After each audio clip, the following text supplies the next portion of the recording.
Recording 10. Immortal. This letter came to me with a lot of ash stuck to it. I think I know why from reading it. This is a curious one, as I don't know whether there might actually be some hope in it. Lisa, I'm writing on behalf of a young friend of mine.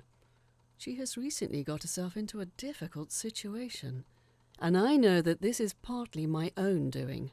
I thought you might be able to advise me as to how to calm her down. I met Erica when she was working at a summer fair. These are strange places. They have a different worldly feel. The mess, the noise, the smell. Screams, laughter, overfilled bins, bored-looking ride operators who've probably seen thousands of towns, thousands of those towns' children screaming and crying and, in some cases, vomiting.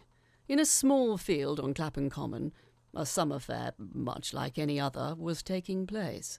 Overpriced attractions, candy floss, cheaply made toys, and, in this case, tents.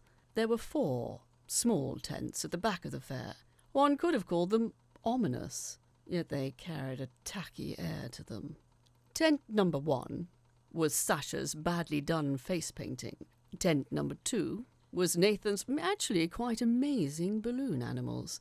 Number 3 was Erica's fortune-telling. And number 4 was Mark's rather terrible herbal medicines. But what do you expect from a man who is really using this as a cover to sell drugs? This would have been a rather boring tale if I'd gone into tent number 1. If I'd gone into tent 2, I may have had a nicer time. And if I went into tent 4, well, it would be less interesting to you. Inside tent number 3, Erica was deciding what takeaway to get that night. She was surprised to see a customer, as she hadn't had any for 3 days. It was a crowded space, with a table, some chairs, and an array of mirrors that sort of hung limply from the ceiling, like a lazy art installation. It was an interesting sight to see her surreptitiously kick a smoke machine under the table, as it responded with nothing. "Ah, welcome, dear stranger, to the land of mystery," she said, kicking the machine again for good measure. It started to release smoke whilst making a loud guttering noise. "Sir, you have entered Erica's tent of truth," she announced in an atrociously thick South London accent. "Go on then, give us a quick fortune," I demanded, hoping that she could do the job she'd been advertising. "First, you must cross my palm with silver." Erica splayed a hand out as if to illustrate her point. "Look, just drop the crap. Tell me what you see for my future," I barked at her.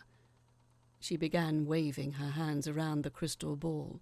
"Ooh, I see. Ooh, a very pretty woman. No, a man. No, a car. You will gain a gorgeous car." It was clear to both of us that she had not dazzled me by this information. "Why don't you tell me something more useful, like who's going to win the World Cup?" I stated, trying to see if this would warm her abilities up. I'd been on the lookout for a good fortune-teller for a while, as they always make interesting conversationalists. However, it was soon made clear to me that this particular one was a bust. She waved her hands around in a great commotion, chanting, "Oh, great crystal, who shall win the World Cup?" There was a loud beep, followed by, "Here is what I found on the web for who shall win the World Cup." Erica then proceeded to pull out a small Alexa device from under the table, turning the volume down. "Oh, sorry, I forgot to turn the sound off," she told me matter-of-factly. "This is the worst fortune-telling act I've ever seen. Ever!" I said, getting up and angrily pacing the tent. "I mean, even Edgar Case was more awake when giving predictions." She seemed similarly unimpressed by my outburst, presumably having received similar criticisms on a regular basis. "Look, just because the art of fortune-telling is dying doesn't mean you should look dead doing it," I told her forcefully. "Look, all fortune tellers lie. Sorry to break it to you, but you should be old enough to get that, you jerk." Erica almost spat out at me. "That's not the point. And some actually know the truth," I corrected her. It was clear that she just wanted this to be over. as I the same, except I didn't want to let another talentless, phony fortune-teller continue to dupe people. Surveying her head to foot, I made some assumptions. Erica, you're young, aren't you? Although not young enough to still be living with your mother. She gasped at me in shock. I'm sure you're more interested in ordering your Just Eats and going home to play with your dog. But if you just put a little bit more work into your profession, you could be a decent fortune-teller, I told her, slightly exhausted by my own outburst. How did you? You stalker! You've been stalking me, haven't you? She almost yelled at me. She clearly didn't realise that the small mirror behind her had been displaying her phone screen to me from the minute I'd walked into the tent. Good luck with it all, Erica. Perhaps you'll get the chance to try and read my fortune again. I tipped my hat and began to exit when she stopped me, grabbing me by the arm. No, please, how did you? How do you? Read people? She asked earnestly. My dear, study the greats. That's how I learnt. It's not really that difficult to pick up these old con tricks. I smiled at her as I picked her pocket of her phone. She seemed unimpressed by my words. No one's got time for that, she stated flatly. Not with Google so handy, she cut off as she struggled to find her phone to prove her point. I handed it back to her, sighing. Not a fan of pugs. I prefer Pomeranians, was my parting shot as I left the tent. I made my way home, walking off in the direction of the posh side of Clapham, careful to keep out of the way of the parents with toddlers cradling candy floss, waving their sticky claws at anything in arm's reach. I popped into the local chemist, picking up more paracetamol to top up my store before reaching home. Putting my key in the door, I felt someone watching me. Locking the door from the inside, I peered through the peephole. Erica could be seen trying to hide herself in my hedge. I'd clearly intrigued the girl. Sighing, I went to make my usual cup of medicines. There was a thud from the drawing room and the sound of complaining. No doubt it was Erica trying to get her own back. I detested the police, so decided I'd just instruct her to leave. But on my way there, I tripped on a loose carpet tile, breaking my knee on the stone floor. At the sounds of my screams, Erica appeared. Such a sweet thing. She's clearly empathetic, if a bit impulsive. She noticed my leg and, in a panic, began to try and call an ambulance. I warned her not to, but she clearly felt guilty for breaking into my house. Naive Erica. I ended up having to knock her out with a vase when she wasn't looking. I managed to cancel the ambulance and took a packet of paracetamol, the medicine making me feel normal for once. I dragged the unconscious Erica into my study, tying her to a chair. She seemed a bit of a dreamer, a Batman tattoo peeping out from beneath her sleeve.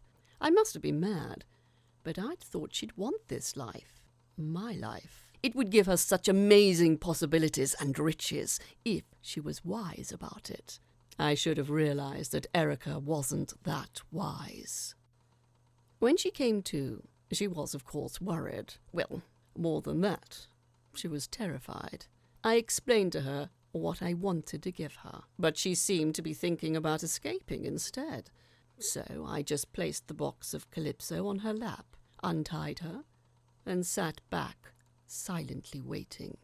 She studied it closely and opened it reluctantly. She didn't even seem to notice that my knee was miraculously fine again. Then, taking the box with her, she dashed to the front door and out onto the street, yelling about police and bodies in my basement. I could deal with the police, but they were tedious. I was more intrigued to see what would happen to Miss Erica. Days passed, and all I received was 2 officers who were responding to a garbled call about kidnapping. I'd shown them around and put up with them long enough to make them some tea, which they drank, even though they should know not to. They left, seemingly not interested in the extreme number of painkillers I had in my house. I guess the police are not too keen on what could be obvious signs of a planned suicide, but that's not the point of this letter. I had a peaceful week, in fact, keeping out of trouble and writing an article about local parks. That was until this morning.